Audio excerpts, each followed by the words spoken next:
My name is Igor Golyak, and I'm the director for our class. Now, what made you want to do this play? What made me want to do this play is the fact that I have a daughter and a son, and their name is Esther and Jacob. And in today's world, with 400% rise of anti-Semitism, Oh, please. it feels like it's relevant. This play is not about what had happened. This play is about what will happen. And the sooner people realize and they feel like, okay, this is actually something that could live near us, not in some mystical Germany of the past with some mystical Nazis. No, that hate doesn't have barriers, doesn't have, even though we're ocean apart from the hate that's coming there, hate lives in people, not in geography. And so therefore, it's very relevant, and it's talking about what will happen. I have a question. Right now, you have major schools like Yale and Harvard, all anti-Semitic. Yes.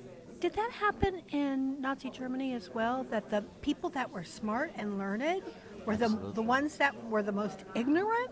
Absolutely, absolutely. It was it was the intelligentsia. I mean, they went and listened to Bach and loved culture, and the culture in Nazi Germany was exquisite in the time. Right. So it's not people that are just can be easily led. We had But how do they get led? Or do you know? I know I ask difficult questions. how do they get led? Well, first of all, I think some things are just passed on, and I think anti-Semitism is one of those things. Anti-Semitism has lived for centuries and thousands of years in the culture, in European culture, in European culture as a whole. That includes the American culture, and it's just a matter of what sparks it and what opens the wound, and it continues to bleed. So anti-Semitism has existed for years. In terms of Poland, the Jews were invited to Poland in 13th century, and as the best place to be for Jews, because they were thrown out of everywhere else. Right. And they built a university. It was a center of Jewish life, Jewish culture, Jewish everything, and it was the best place to be for Jews, the safest place to be. How can our class help wake up a society that seems so bent on staying asleep? That by realizing that the tragedy and the hate lives in the mundane, lives around us.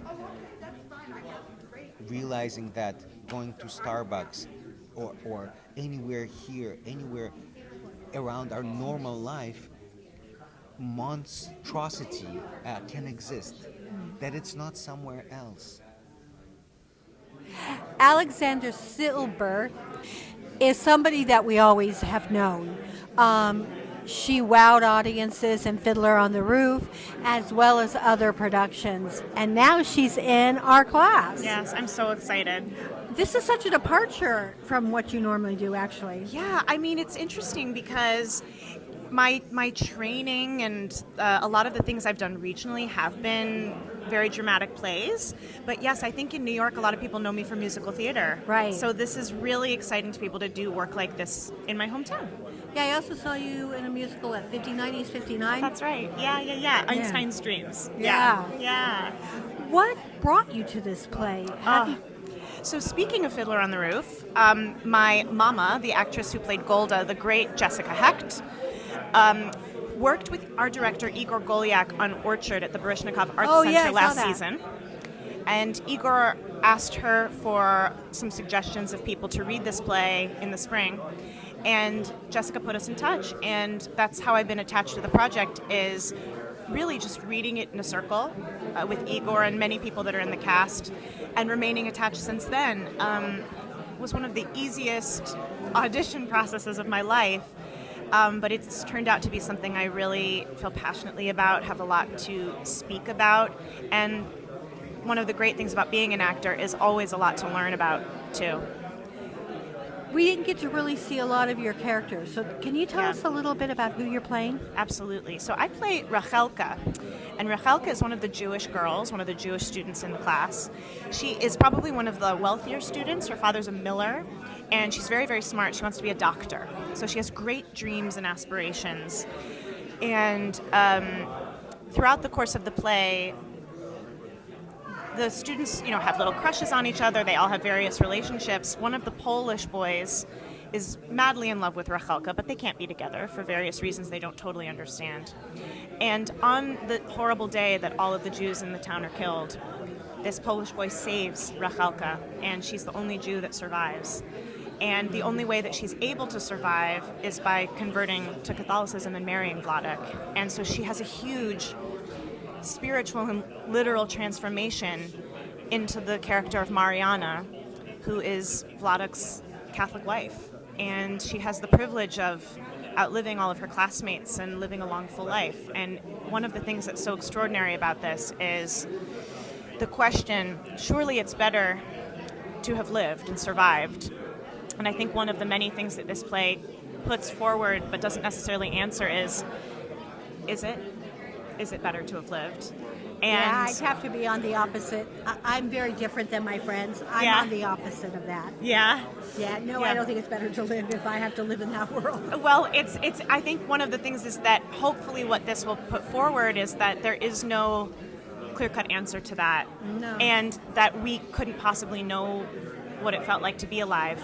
But as an actor, what an extraordinary challenge, an extraordinary privilege to play a child from 5 to 85. Right now, we're living through a time that's very much could turn into what it was in World War II. Yeah. Do you hope that people see and recognize and are willing to wake up?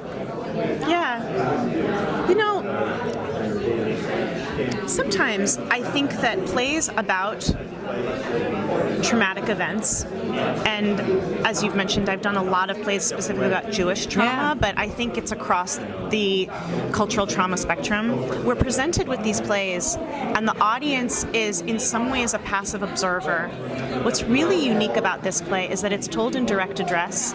The actors and the characters they're playing cross that fourth wall we're very used to, and really put these questions to the audience themselves, making them sort of the 11th character in the play, and in a different way participating in the questioning.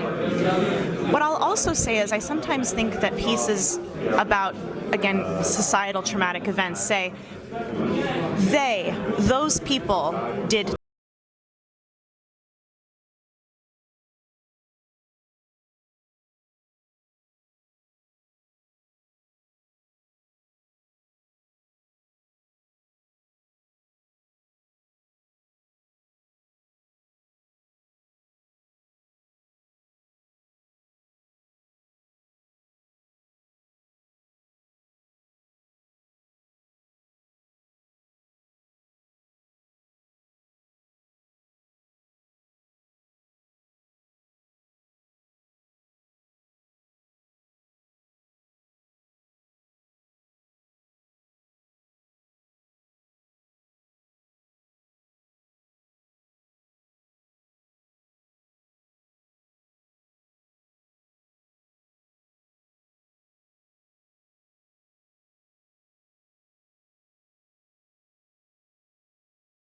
Rishek in the show. And where are you from?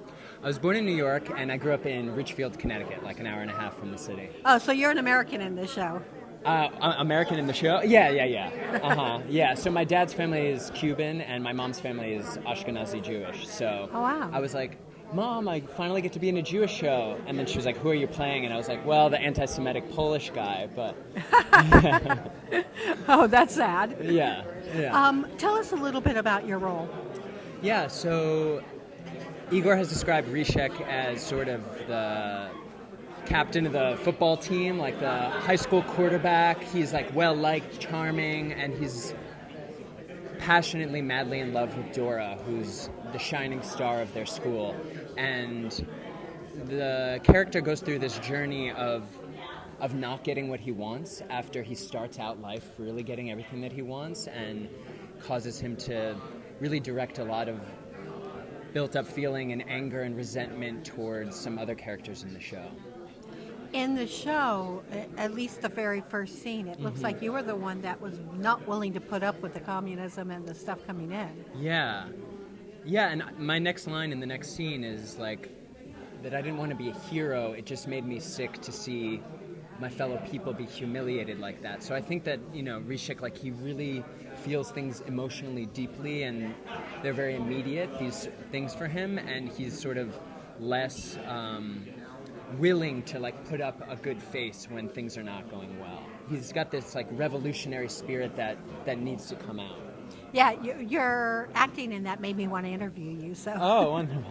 Where else have we seen you before? What else have you done? Well, I just did a play at Tofana. It's called Fuente Ovejuna. So I did that in the spring, which was wonderful. I had the privilege of understudying Take Me Out on Broadway, which was really my first job out of grad school. So I just finished up at Yale School of Drama right before the so pandemic. your background is like huge.